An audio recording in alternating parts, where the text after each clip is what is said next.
22 करोड़ लोगों का ये मुल्क है, इसको कमजोर ना समझें। आप पाकिस्तान की कौम से पंगा ना लें। हम अच्छे ताल्लुकात के हामी हैं, लेकिन हम गुलामाना ताल्लुकात के हामी नहीं।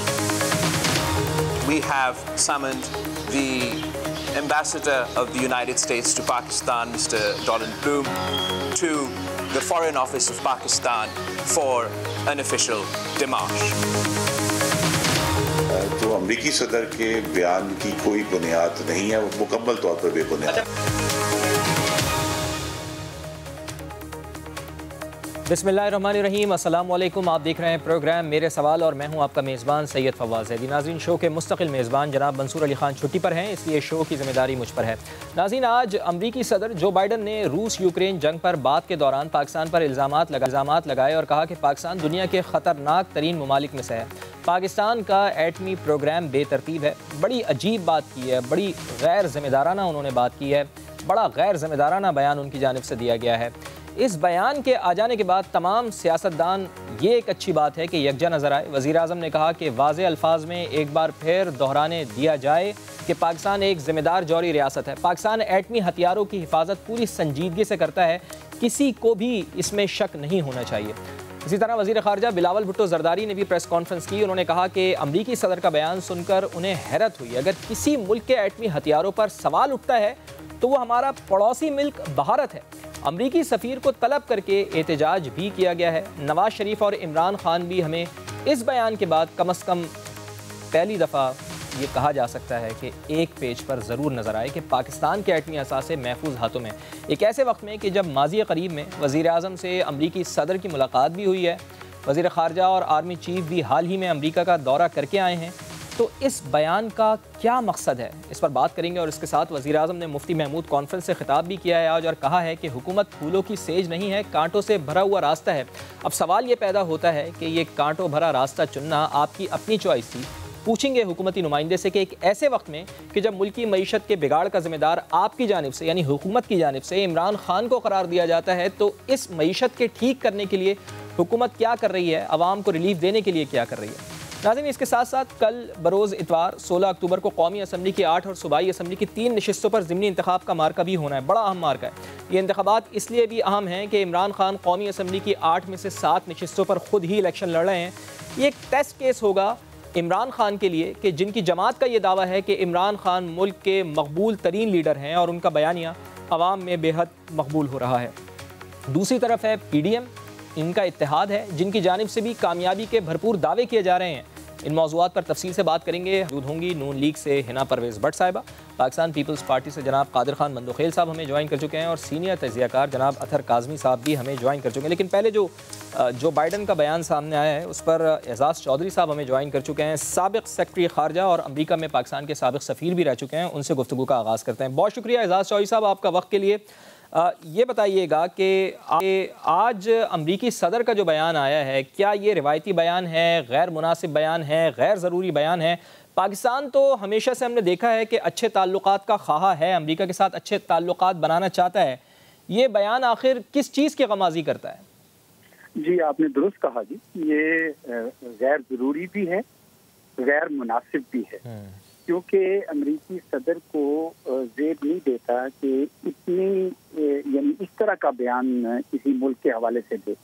निचले लेवल पे ऑफिशियल करते रहते हैं, लेकिन सदर को नहीं कहना चाहिए था। इसीलिए तो पाकिस्तान में भी उसके रद्द अमल हुआ है। हमने उनके सफीर को भी बुला रहे हैं, बुलाना भी चाहिए। मुझे मेरा असेसमेंट ये है कि ये यकीनन उनको किसी ने गलत फीड किया है। ये जो उधर इलेक्शन का माहौल है, फंड रेजर में से ये वो, उसकी वजह ये है कि पाकिस्तान के जो हकायक है पिछली 2 दहाइयों में, ये बयान उनके बिल्कुल बरक्स है, बिल्कुल मुनाफी है उसके। क्योंकि हमारा तो अगर आप गौर करें तो पाकिस्तान के पिछले 2 दहाइयों में कम से कम हमने जितना जिम्मेदारी का मुजाहरा किया है वो देखे ना आप, हमारे तो पूरी दहशतगर्दी के खिलाफ जंग लड़ी। उसके बावजूद हम पे ना कोई ये इल्जाम आया कि कोई प्रोलिफरेशन हुई है या कोई हमारा फिसाइल मटीरियल चोरी हुआ है।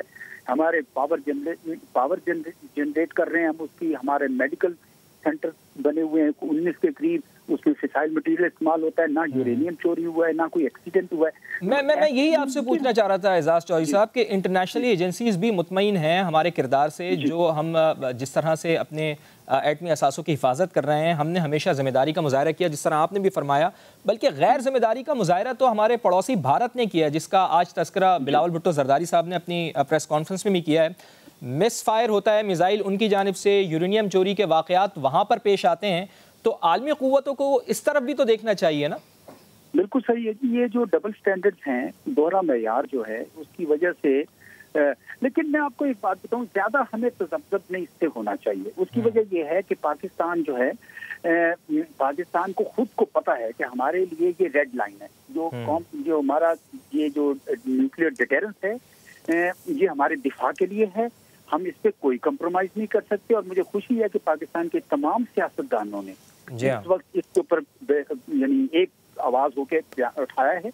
पार्लियामेंट में भी उठना चाहिए, सिविल सोसाइटी को भी आवाज उठानी चाहिए, ताकि अमेरिका को ये पता चल जाए कि जनाब इस मामले पे कम से कम हम आपकी कोई इस किस्म की बात सुनने को तैयार नहीं।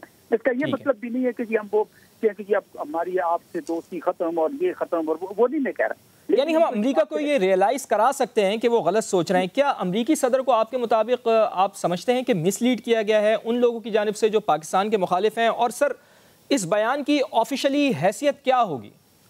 जी जी बिल्कुल, यकीनन उनको मिसफीड किया गया है। ये ऑफिशियल बयान उस तरह ऐसा तो नहीं, अमेरिका के सदर के मुंह से निकला हुआ तमाम जो अल्फाज हैं वो ऑफिशियली हो जाते हैं, लेकिन ये मेरे ख्याल में उस तरह को कोई रस्मी बयान नहीं है, कोई उस किस्म का नहीं। मैं आपको बताऊं कि हमारे पास एक नहीं, दो नहीं, हमारे पास बहुत सारी ऐसी स्टेटमेंट्स हैं, जॉइंट स्टेटमेंट्स हैं अमेरिकी ओहदेदारों के साथ, कुछ को मैंने भी नेगोशिएट किया, जिसमें वो मानते हैं कि पाकिस्तान एक जिम्मेदार न्यूक्लियर रियासत है। वो मानते हैं कि हमारा न्यूक्लियर सेफ्टी रिकॉर्ड बड़ा अच्छा है, हमारी न्यूक्लियर सिक्योरिटी का रिकॉर्ड बड़ा अच्छा है, हमारी कमांड है, ये सब लिखा हुआ है उसमें।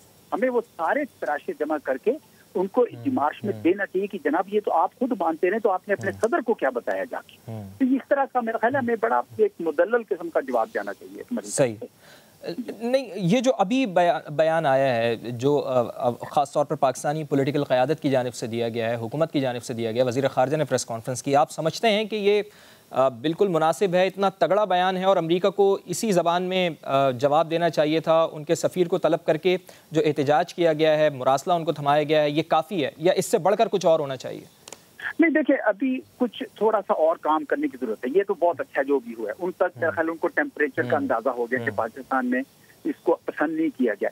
लेकिन मेरा ख्याल में हमारी पार्लियामेंट में भी इसके लिए आवाज उठनी चाहिए, हमारे और इदारों से भी आवाज उठनी चाहिए। उसकी वजह ये कि हम इस पे कंप्रोमाइज नहीं कर सकते। और हमें ज्यादा दुख इस बात का है, और मैं वज़ीर ख़ारजा ने भी इसका शायद जिक्र किया है कि भाई आप जो हिंदुस्तान जिसको आप अपना मानते हैं कि बड़े हमारे आजकल साथी हैं, तो उनका तो किरदार देख लें। उधर यूरेनियम भी चोरी हुआ, 2 बार हुआ, उनका ब्रह्मोस उठ के पाकिस्तान में आन गिरा, तो उधर तो आपको नजर नहीं आ रहा, तो इधर आपका दौरा है। तो इसलिए ये मेरा ख्याल है कि ये खाली आज के बयान काफी नहीं होंगे, ये थोड़ी देर तक ये मामला चलाना पड़ेगा ताकि उधर एहसास हो कि पाकिस्तान इस पर कम से कम कंप्रोमाइज नहीं करेगा। चलें जी, बहुत बहुत शुक्रिया साबिक सफ़ीर अमेरिका में एजाज चौधरी साहब, आप हमारे साथ मौजूद थे और तफ़सील कर रहे थे।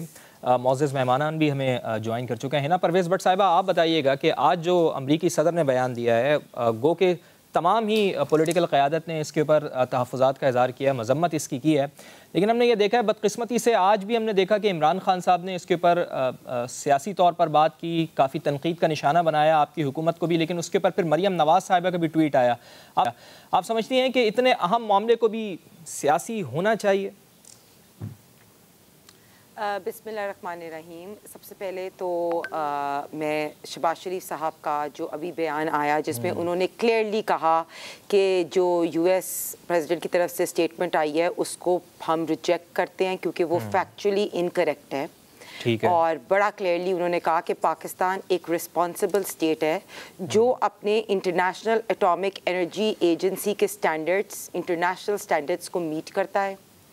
और बिल्कुल ये क्वेश्चन मार्क किया कि इंडिया जैसा एक मतलब एक स्टेट जिसमें हमने देखा कि ऑलरेडी एक्सप्लॉयटेशन हुई भी, और कश्मीर का भी उन्होंने एक इशू रेज़ किया कि हमें ह्यूमन राइट्स वायलेशन, कई ऐसी कंट्रीज़ हैं हमारी नेबरिंग कंट्रीज़ जो ह्यूमन राइट्स की वायलेशन भी कर रही हैं, और ऐसी countries for example like India जो एक्सट्रीमिस्ट नेशन है, और उनके साथ हमें लगता है कि वर्ल्ड का जो पीस है वो बिल्कुल जो है वो एक्सप्लॉइट करने की कोशिश करते हैं, तो ऐसा क्वेश्चन मार्क हमें करना चाहिए। लेकिन ये बहुत अच्छी बात मैं आपको कहूँगी, शहबाज शरीफ साहब ने और हमारी पार्टी ने हमें क्लियरली ये कहा कि यूएस के साथ पाकिस्तान के हमेशा अच्छे रिलेशन रहे हैं, हमें अननेसेसरी स्टेटमेंट्स को अवॉइड करना चाहिए और हमें कोशिश करना चाहिए कि फॉरेन मिनिस्ट्री एक स्टेटमेंट दे। इसलिए हमारी पार्टी ने कोशिश भी की कि फॉरेन मिनिस्ट्री की तरफ से स्टेटमेंट आए। लेकिन ये बड़ी अच्छी दो चीज़ें मैं कहूँगी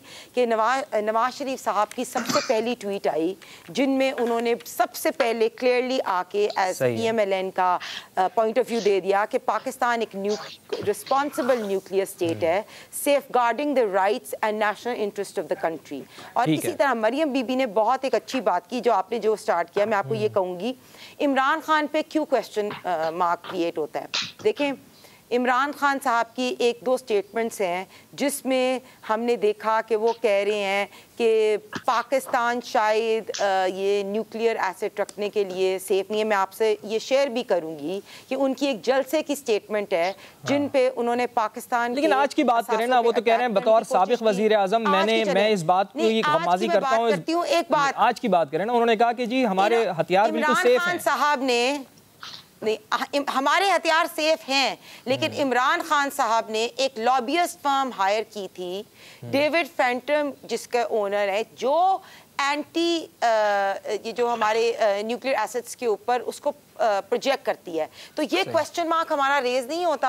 और दूसरी बात, इमरान खान साहब मुल्क के अंदर कोई भी एक क्राइसिस फॉर एग्जांपल क्रिएट हो या पाकिस्तान की रियासत पे या पाकिस्तान पे कोई ऑब्जेक्शन हो, उस पे वो एक चीज को मनाना क्यों शुरू हो जाते हैं। बिल्कुल आप सही कह रही हैं, सियासत नहीं होनी चाहिए, कम से कम इस इशू के ऊपर सियासत नहीं होनी चाहिए। मैं दोबारा आपकी तरफ आता हूँ, जरा कमेंट ले लूं मैं। अतर साहब ने कहा कि एक बस लास्ट पॉइंट, इमरान खान साहब ने कहा कि हमें साइफर पे खेलना चाहिए। इसी तरह आज जैसे एक जो बाइडन साहब का बयान आया वो फैक्चुअली इनकरेक्ट था। इमरान खान साहब ने आते साथ मैदान में ट्वीट करके उस पे भी खेलने की कोशिश कर दी। चलें जी, अतर काज़मी साहब से पूछ लेते हैं ना। काज़मी साहब, दो सवालात इमरान खान साहब ने किए, बड़े अच्छे सवालात किए, रेलेवेंट क्वेश्चन थे, लेकिन फिर उस ट्वीट के आखिर में उन्होंने फिर इम्पोर्टेड गवर्नमेंट, जिस तरह इनको आप लोग कहा जाता है, पाकिस्तान तहरीक इंसाफ की जानिब से कहा जाता है, NRO 2 की बात की जाती है, और उन्होंने कहा कि अगर ये गवर्नमेंट जिस तरह अमेरिका के साथ ताल्लुकात के हवाले से उन्होंने कहा कि दावे तो बड़े बड़े करती है कि अमेरिका के साथ ताल्लुकात अच्छे होंगे, लेकिन इस चीज़ की गमाजी करता है जो बाइडन का बयान जो आज चीज़ सामने आई है। तो क्या समझते हैं आप कि डोमेस्टिक पॉलिटिक्स को लेकर आना चाहिए था इतने अहम मामले के ऊपर? देखिए, जहां तक जो बाइडन साहब का ताल्लुक है ना, इस बयान की मजम्मत भी करनी चाहिए और इसके ऊपर शदीद एहतजाज भी करना चाहिए सब लोगों की जानिब से। तो ये किसी को शक नहीं होना चाहिए कि हमारे जो जौहरी हथियार हैं या जो हमारा जौहरी प्रोग्राम है, ना वो खान साहब का है, ना वो शहबाज शरीफ साहब का है, ना जरदारी साहब का है, ना वो बिलावल साहब का है, वो पाकिस्तान का है। और 22 करोड़ जो पाकिस्तानी हैं वो उसके जामिन है और ट्रैक रिकॉर्ड शो करता है कि जिनके हाथ में हमारा प्रोग्राम है वो हाथ कितने मजबूत है, और आज तक खुदा ना खास्ता कोई ऐसी बात नहीं हुई। तो ये बयान जिस तरीके से दिया गया है, ये बुनियादी तौर पे एक जो ऐसी चीज को उठाने की कोशिश की गई है जिसका कोई वजूद ही नहीं है। एक ट्रैक रिकॉर्ड है, वो सब कुछ शो करता है कि पाकिस्तान का प्रोग्राम महफूज है बिल्कुल। अच्छा, दूसरी चीज इसमें क्या है? दूसरी चीज इसमें यह है कि जिस तरह अभी हिना साहिबा ने फरमाया कि नवाज शरीफ साहब ने कह दिया और उन्होंने भी कहा कि हमारा प्रोग्राम बिल्कुल महफूज है। देखिए आप, ये जो है ना, ये एक बड़ा इशू है। यहाँ पे इशू ये है कि एक ऐसा शख्सियत जो पाकिस्तान में अदालतों को मतलूब हैं, उनके भाई वजीर आजम हैं, वो खुद पाकिस्तान नहीं आ रहे, लेकिन वो अमेरिका को ये पैगाम दे रहे हैं कि पाकिस्तान में सब कुछ महफूज है।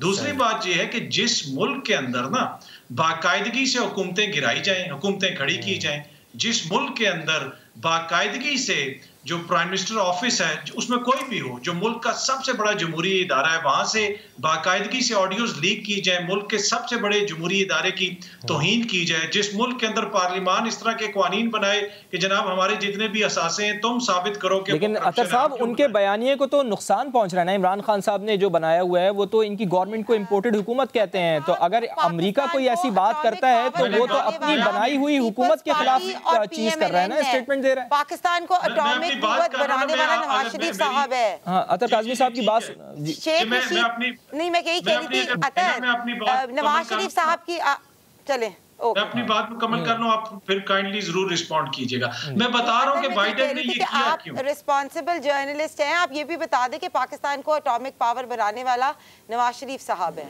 वो तो सबको पता है ना, अभी आज की बात कर रहे हैं। अगेन मैंने शुरू में यही ना कह दिया कि ये जो असासे हैं ये हम सब के हैं, सबके भुट्टो साहब ने भी इसमें किरदार था, सबका किरदार था, बिलावल साहब भी उसको उतने फिक्रमंद थे जितनी आप हैं या मैं हूं या अच्छा चले, मैं अपने आर्ग्यूमेंट की तरफ आ रहा हूं कि बाइडेन ने ये कहा क्यों है, ये समझना बड़ा जरूरी है। मैं ये बता रहा था कि जिस मुल्क के अंदर ये सिचुएशन हो कि जहां पे आपका ऑफिशियल ऑपोजिशन लीडर इस चीज का ख्वाहिशमंद हो कि मैंने हुकूमत के टिकट के ऊपर इलेक्शन लड़ना है, जहां पे काबीना के अंदर वजीर आजम समेत वजीर खजाना समेत मुतअद्दिद लोग ऐसे हों कि जिनके ऊपर संगीन करप्शन के इल्जाम हो, लेकिन बाकायदगी से उनको अदालतों से और दीगर जगहों से रिलीफ मिल रहा हो, तो फिर उस मुल्क बात ये ना अतर काज़मी साहब, इस सब के बावजूद हम सबको सेम पेज पर नहीं होना चाहिए था। सियासत तो होती रहती है, जाती सियासत तो होती रहती है। सेम पेज तो मैंने पहले ही कह दिया ना, पर मैं सिर्फ ये कह रहा हूं फिर अगर उस मुल्क के किसी मामले के ऊपर किसी तीसरे फरीक को बेकायदगी नजर आए ना, तो फिर हमें खुद से भी सवाल करना चाहिए कि क्या वजह है कि आज हम किसी भी चीज के ऊपर इकट्ठे नहीं है, क्या वजह है कि ये सारे मामलात हैं। लेकिन जहां तक सेम पेज का ताल्लुक है, खान साहब हों, बिलावल साहब हों, मियां साहब हों, सबको इस पेज के ऊपर एक होना चाहिए, क्योंकि ये कोई शहबाज कादिर खान मंदोखेल साहब, सबको इस पेज पर सेम पेज पर होना चाहिए। इस मौके के ऊपर आप अपना भी जरा मौक़िफ़ दे दें कादिर खान मंदोखेल साहब इससे मुताल्लिक़। जी फवाद चौधरी साहब, सबसे पहले तो मैं और बगैर किसी वजह सुने मैं शदीद अल्फाज में मुज़म्मत करता हूँ अमेरिकन सदर के जिन्होंने पाकिस्तान के बारे में जो अल्फाज कहे हैं, और मुझे इस बात की भी समझ में नहीं आ रही कि अभी पिछले हफ्ते यूनाइटेड नेशन के फ्लोर पे, असम्बली के फ्लोर पे यही शख्स पाकिस्तान की तारीफ कर रहा था, यही शख्स पाकिस्तान को सैलाब ज़दगान की मदद जी करने की बात इसके जिम्मेदार करार दिया गया। आज अचानक ये क्या हो गया कि उनको कौन से सांप ने काट दिए कि जिसने ये बयान दिया है। अब बैसियत कौम, बैसियत मुल्क हमारी क्या जिम्मेदारी है?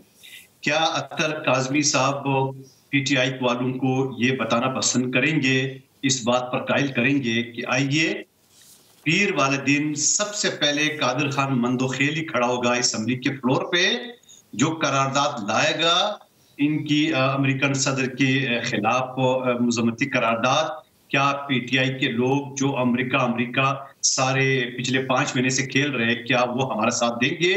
क्या वो सेनेट के फ्लोर पे जो इनके मेंबरान आजम स्वाति के लिए एहतजाज कर रहे हैं, क्या वो वहां पे एहतजाज करेंगे? क्या इमरान नियाजी साहब डी चौक में या अपने आबाई इलाके मियांवाली में अमेरिका के खिलाफ एहतजाज की कॉल देंगे?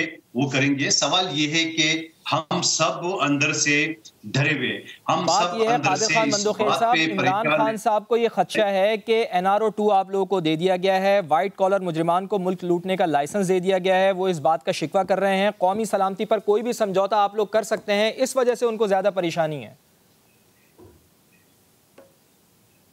अच्छा चलो, अगर थोड़ी देर के बाद मैं इस शख्स की नशे की हालत में ये बातें सोचते हुए अगर ये कर रहा है, तो फिर आइए और अमेरिका के खिलाफ हमारा साथ दे दे। आइए पाकिस्तान का जो वाहिद सबसे हाईएस्ट फोरम है वहां असम्बली के फ्लोर पे अमेरिका के खिलाफ बात कर ले। आइए अमेरिका के तमाम शहरों में अमेरिका के खिलाफ एहतजाज की कॉल दे। ये ज़मानी खर्चे से काम नहीं होगा। है ना, आप ये बताइएगा कि कल इंतखाबात भी होने हैं, आप समझती हैं कि आप लोगों ने कैंपेन जिस तरह से चलानी चाहिए थी उस तरह से आप लोगों ने कैंपेन नहीं चलाई है? आम इंतखाबात की जो ज़मीनी इंतखाबात हो रहे हैं, ये एक टेस्ट केस होगा पाकिस्तानी सियासत के लिए। अगर इमरान खान साहब जीत जाते हैं, इंतखाबात में उनको कामयाबी मिलती है, तो फिर आपकी हुकूमत को कोई फ़र्क पड़ेगा या नहीं पड़ेगा? और आप लोग क्या समझते हैं कि कितनी सीटें आप कल जीतने में कामयाब हो जाएंगे कल के ज़मीनी इंतखाबात को लेकर? देखिए, पहले तो मैं सिर्फ अतर साहब को, बड़े सीनियर और रिमार्केबल जर्नलिस्ट हैं, उनसे यही कहूँगी कि वो नवाज शरीफ साहब की बात कर रहे थे, तो हम ये भी याद करते चलें कि पाकिस्तान को एक एटॉमिक पावर बनाने वाले नवाज शरीफ साहब और पीपल्स पार्टी थी, और मिसाइल टेक्नोलॉजी भी उन्होंने दी। तो फर्स्ट ऑफ ऑल तो सब हो गया ना, वो तो उन्होंने एटॉमिक पावर बना दिया। अब कल जो इंतखाबात होने, अपनी हुकूमत बचाना भी तो आपका काम है। वही नवाज शरीफ के नाम पर हम लोग वोट लेने जा रहे हैं, वो हुकूमत बचा पाएंगे आप? मैं वो आपको नेक्स्ट भी बताऊंगी। और ये बात आपने एक मरियम बीबी की मैं आपको बताऊं, मरियम बीबी ने सिर्फ इमरान खान को रिस्पॉन्ड किया है और उन्होंने कहा कि what a shameful person you are, कि rather than putting your petty politics aside and responding like a Pakistani, you are just, इधर भी अपनी सियासत पे चमकाने की कोशिश करें। और बिल्कुल यही बात है कि इमरान खान ने जैसे साइफर पे खेलने की कोशिश की, उसने कोशिश की कि रादर दैन हम इस बयान पे एक नेशनल इंटरेस्ट पे बात करें, हम इस पे भी सियासत खेलें। दूसरी बात, इंतखाबात बिल्कुल PMLN की तैयारी है। हमने जब पिछला बाई इलेक्शन था उससे बिल्कुल बहुत चीज़ें सीखी थी। उसके बाद राना सनाउल्लाह ने स्पेशली पंजाब के अंदर डिस्ट्रिक्ट वाइज हमने अपनी पार्टी की तंजीम को बड़ा स्ट्रॉन्ग किया था।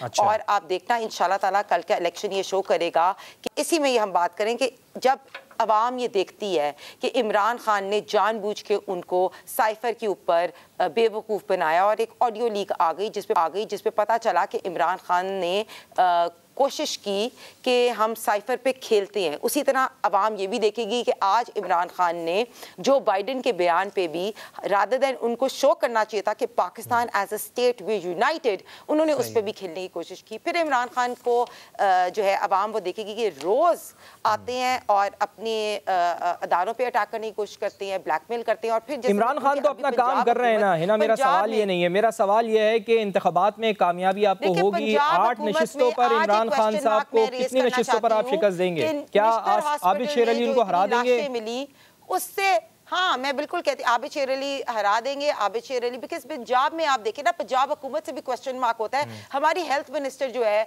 वो सिर्फ अपने लोग इकट्ठे करने के लिए, खूनी मार्च के लिए लोग इकट्ठे करने के लिए, या लाहौर का क्राउड इकट्ठे करने के लिए, या अपनी गाड़ी पे जरा सा उनको कोई हो गया था तो उन्होंने इतना प्रोपेगेंडा किया था। तो उनको ये याद होना चाहिए कि वो एक हेल्थ मिनिस्टर है। जब लाहौर के अंदर ऐसी चीजें होती हैं कि एक बच्ची की लाश जो अनअटेंडेड हो, या लाहौर के अंदर या पंजाब में आपको मेडिसिन फराहम नहीं हो रही, जब पाकिस्तान के अंदर आप देखें कि पंजाब में स्पेशली। लेकिन सवाल मेरा यही है, इसका आप जवाब नहीं दे रही हैं कि क्या इमरान खान साहब को आप ज़िमनी इंतखाबात में शिकस्त देंगी, और क्यों आप लोग एक बेहतर कैंपेन नहीं चला सके? इसका मैं आपसे जवाब लूंगा, आपसे और अपने दीगर पैनलिस्ट से भी इसका जवाब लेंगे। नाज़रीन, एक ब्रेक लेनी है मुझे और ब्रेक के बाद दोबारा हाजिर होंगे।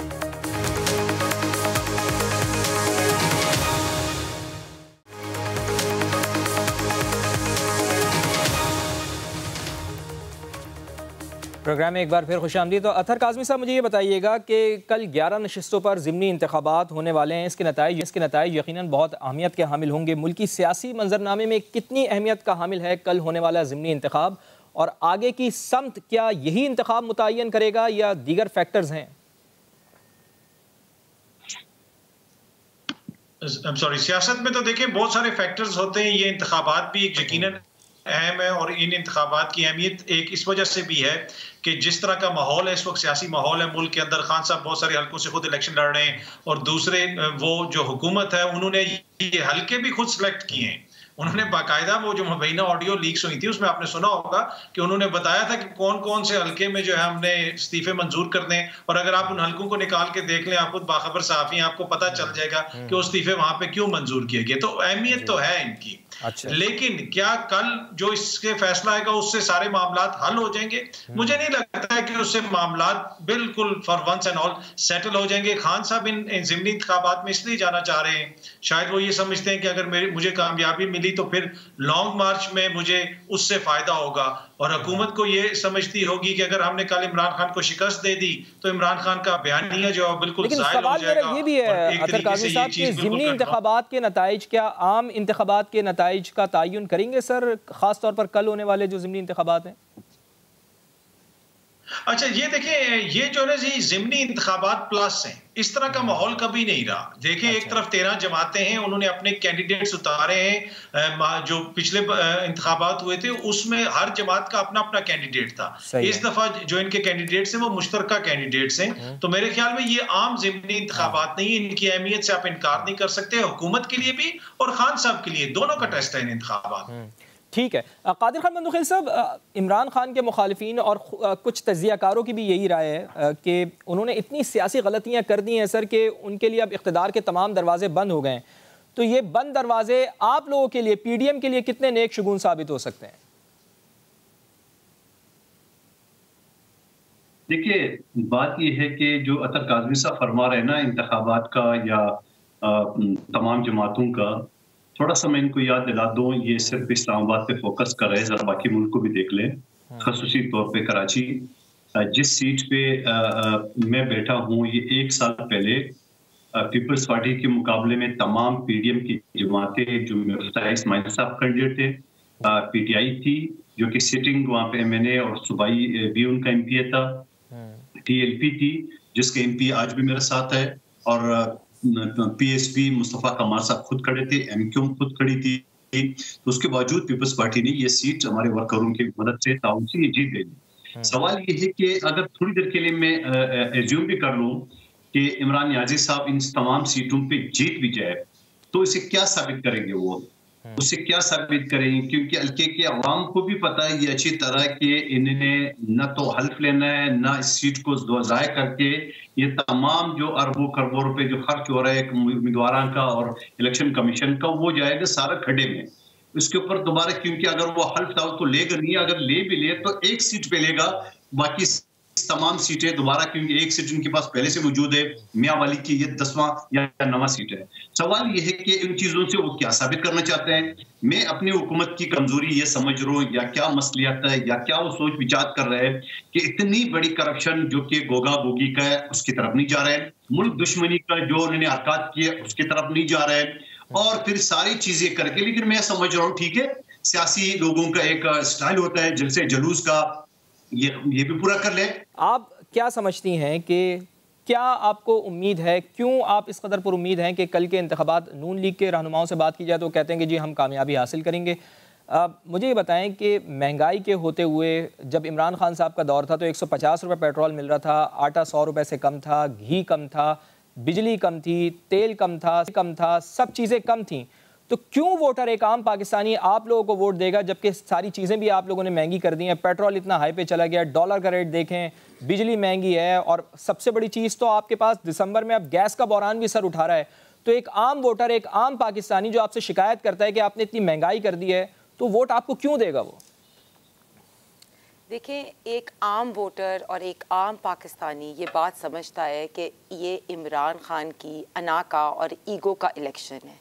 आपको पता है कि अभी इमरान खान साहब ने रिज़ाइन भी नहीं दिया। इन सीटों पे सपोज करें हम जीत भी जाते हैं, ना उन्होंने अपनी रिप्रेजेंटेशन करनी है असेंबली में उन लोगों की, ना अभी भी अगर उनका ट्रैक रिकॉर्ड देखें, कब वो पार्लियामेंट में गए, कब उन्होंने लोगों के इश्यूज़ रेस किए। तो एक आम इंसान जो है वो ये समझता है कि इमरान खान को इसलिए वोट नहीं देना क्योंकि ये उसके ईगो का इलेक्शन है। उसके ईगो को सेटिस्फाई करने के लिए पाकिस्तान के इलेक्शंस इर्द गिर्द उसके रोटेट नहीं होते, पहली बात। दूसरी बात, एक आम वोटर को ये पता है कि इमरान खान जानबूझ के मुल्क की और स्टेट की रिसोर्सेज वेस्ट करने की कोशिश कर रहा है, क्योंकि पता है आपको बाई इलेक्शंस में कितनी पैसे लगते हैं। अभी इस वक्त पाकिस्तान के अंदर सैलाब की सिचुएशन है, हमें रिहैबिलिटेशन करनी है लोगों की, फ्लड अफेक्टीज को हेल्प करनी है, ओवरऑल इकॉनमी का क्राइसिस है।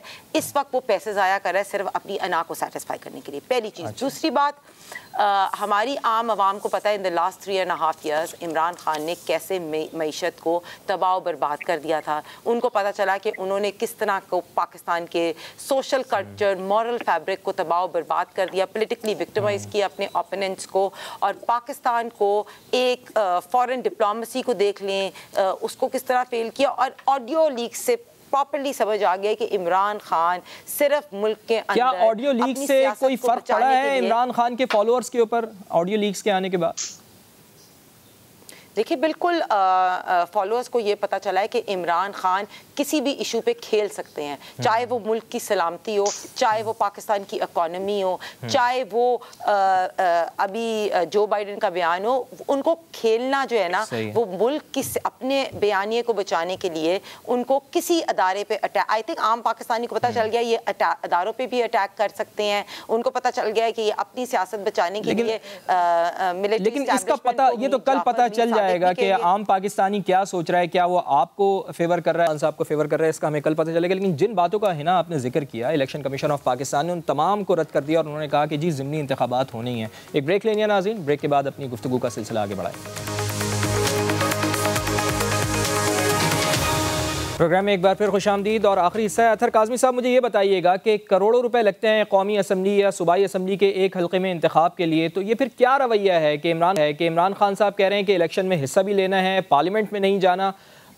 इमरान खान साहब कौमी असम्बली के 8 में से 7 हल्कों से खुद इंतखाबात लड़ रहे हैं, क्या उनको अपनी पार्टी के जो दीगर रहनुमा हैं उनके ऊपर एतबार नहीं है? जिस तरह उनके मुखालफिन इल्ज़ाम लगा रहे हैं, अभी कादिर खान मंदुखेल साहब ने भी कहा, हिना साहिबा ने भी कहा कि वो बस सिर्फ अपनी अना की तस्कीन के लिए सब कुछ कर रहे हैं। क्या ये रवैया दुरुस्त है अतहर काज़मी साहब? जिस तरह इमरान खान साहब कहते हैं कि जी पाकिस्तानियों के पैसे की हिफाजत तो मेरा अव्वलीन काम है, तो पैसा यहाँ पर तो ज़ाया हो रहा है, इंतखाबात फिर दोबारा होना पड़ेंगे, तो ये क्या रवैया है अतहर काज़मी साहब? किस चीज़ की निशानदेही करता है ये? देखिए, जमहूरियत के अंदर इस तरह के अगर कोई नामुनासिब रवैया आप जिसे आप एक्सप्लेन कर रहे हैं, उसके ऊपर फैसला कौन करता है? जमहूर करता है। कल वो फिर फैसला कर देंगे, वो इमरान खान को वोट नहीं देंगे, उसको वोट आउट कर देंगे। जिस तरह आपने पहले बड़ा इंपॉर्टेंट क्वेश्चन किया है हिना साहिबा से कि लोग पीडीएम को वोट क्यों देंगे या क्यों नहीं देंगे, मैं आपको बताता हूं क्यों नहीं देंगे। इसलिए कि ये मसलसल कहते रहे कि मुल्क की जो इकॉनमी है वो ठीक नहीं, हम आएंगे तो इकॉनमी ठीक करेंगे। क्या इकॉनमी ठीक हुई? महंगाई कम हुई? ये मसलसल कहते रहे कि इमरान खान साहब की वजह से खारजा ताल्लुकात खराब हो गए, पूरी दुनिया हमारे खिलाफ हो गई है, हम आए हैं, अमेरिका से भी ताल्लुकात बेहतर हो गए हैं, इतने इन्होंने बैरूनी दौरे भी किए। लेकिन सदर बाइडन ने जो आज बयान दिया है, क्या दोस्त ऐसा बयान देते हैं? अगर वो हमें दोस्त समझते, देखिए गुलामों के हवाले से तो ऐसा बयान दिया जा सकता है क्योंकि आपको परवाह नहीं होती कि वो बुरा मनाए या ना मनाए, दोस्तों को तो ऐसे नाराज नहीं किया जाता। तो ये वो सारी वजूहात हैं जिसकी वजह से लोग जो है फिर फैसला करेंगे कि उन्होंने किसको वोट देना है। जी, लेकिन आप नहीं समझते कि इमरान खान साहब को दूसरों को भी मौका देना चाहिए ना सर? ये क्या उनका ज़ाती फैसला है या क्या नज़रिया है? इसके पीछे क्या चीज़ें पोशीदा हैं जो इमरान खान साहब सिर्फ अपनी ज़ात के गिर्द ही घूम रहे हैं? क्या ये सियासी फैसला है या फिर इसके पीछे कुछ और मुहर्रिकात हैं कि वो अपने दीगर सियासी रहनुमाओं को मौका नहीं दे रहे इंतखाब लड़ने का? देखिए, वोट तो जिसको भी पड़ता है इमरान खान के नाम पे पड़ता है। बुनियादी तौर पे ये लोग तो ये कह रहे हैं ना, हुकूमत का बयानिया ये कि इमरान खान इतने अनपॉपुलर हैं कि उनको तो लोग बिल्कुल जो है एक तरह से फारिग कर देंगे, कोई उनको वोट नहीं देगा। तो उन्होंने कहा ठीक है, मैं हर हल्के में खड़ा हो जाता हूं, तो मुझे आप बता दें। और दूसरा वो एक पैगाम भी दे रहे हैं, आप अगर देख लें कि आपको दीगर की आदत इन सारे इंतखाबात से मिसिंग नजर आती है। मरियम ठीक है, कादिर खान मंदुखेल साहब, क्यों वोट देंगे लोग आपको कल? सवाल ये है। देखिए, वोट हमें क्यों नहीं देंगे लोग, सवाल तो ये भी रखो इस वजह से कि अगर जिस हल्के से पीडीएम के या पीपल्स पार्टी के या एएनपी के कैंडिडेट जीतेंगे तो वो बाकायदे असेंबली में जाके हल्फ लेके आवाम की खिदमत करेंगे जैसा बाकी लोग कर रहे हैं। अच्छा। और वोट नहीं देंगे तो फिर क्यों? वो उनको पता है कि ये हमारा वोट जाया होना है। इस शख्स ने अपनी जिद और अपनी आना का मसला बना के, सबको पता है, बच्चा बच्चा जानता है कि 9 सीटें एक आदमी एक साथ नहीं रख सकते है। दोबारा ज़मीनी इंतखाबात होगा, दोबारा करोड़ों अरब रुपए खर्च होंगे, दोबारा सब कुछ होगा। अब मोहतरम काज़मी साहब जो फरमा रहे हैं कि अमेरिका ने जो बयान दिए है लोग इमरान खान को वोट देंगे, तो भाई मेरी बात सुनो, अमेरिका अगर बयान दिए, मैं शदीद मजम्मत करता हूँ। आइए अपने कायद इमरान खान साहब को बोलो मंडे वाले दिन कौमी असम्बली में आ जाए, सेनेट में आ जाए। एक हुकूमती एहतियात का सबसे पहले कादिर खान मंदोखेल सामने होगा जो अमेरिका के खिलाफ करारदाद भी पेश करेगा, अमेरिका के खिलाफ बोलेगा। आप आइए, आप दिल में इस्लाम कहता है कि बुराई को देखो तो ताकत से रोको, दूसरा दर्जा है उसको जो ना जबान से रखो, और आखिरी और बेबस दर्जा है दिल में बुरा कहो। आप अमेरिका की हुकूमत से 36 गाड़ी पख्तूनख्वा हुकूमत वसूल कर रहे हैं, आप अमेरिका के साबिक सफीर राफिल से मिल रहे हैं। ठीक है सर, पॉइंट आ गया आपका। फाइनल कमेंट आप भी दे दें हिना कि क्यों आपको वोट देंगे लोग? देखिए, इमरान खान लोगों का टाइम भी जाया कर रहा है, लोगों के पैसे भी जाया कर रहा है। पहली बात। दूसरी बात, लोग हमें इसलिए वोट देंगे क्योंकि उनको पता है कि शेयर जो है वो खुशहाली भी लाता है मुल्क में, वो मोटरवेज भी लाता है, डॉलर की प्राइस भी कम होती है, इंफ्रास्ट्रक्चर भी इम्प्रूव होता है, इकॉनमी भी हमारे टाइम पे हम उसको 5.8 पे लेके गए थे। जब ये लोग आए तो उन्होंने महंगाई भी कम होती है, वैसे करप्शन का इंडेक्स भी ऊपर चला गया। और ओवरऑल, और मैं ये कह रही हूँ कि ये इमरान खान साहब रोज आते हैं टीवी पे और हिटलर की तरह वोट लेते हैं और अपने लोगों को फोर्सफुली कह रहे होते हैं कि आप वोट दें, और लोगों मुल्क के अंदर इंतशार फैलाने के लिए फॉरेन फंडेड फितना है ये इमरान खान। हमारे लोगों को पता है, अब लोग बेवकूफ और नहीं बनेंगे, उनको पता है कि इस बंदे ने फॉरेन चलें जी, ये फैसला आवाम ने करना है कि किसको वोट देना है। बहुत बहुत शुक्रिया। चूंकि अनफॉर्चुनेटली मेरे पास यह है ना, बहुत बहुत शुक्रिया आपका। अतर काज़मी भी हमारे साथ मौजूद थे, कादिर खान मंदोखेल साहब भी हमारे साथ मौजूद थे। नाज़रीन, प्रोग्राम देखने के लिए आपका बहुत शुक्रिया। अपने मेज़बान फवाज़ ज़ैदी को इजाज़त दीजिए। अल्लाह ने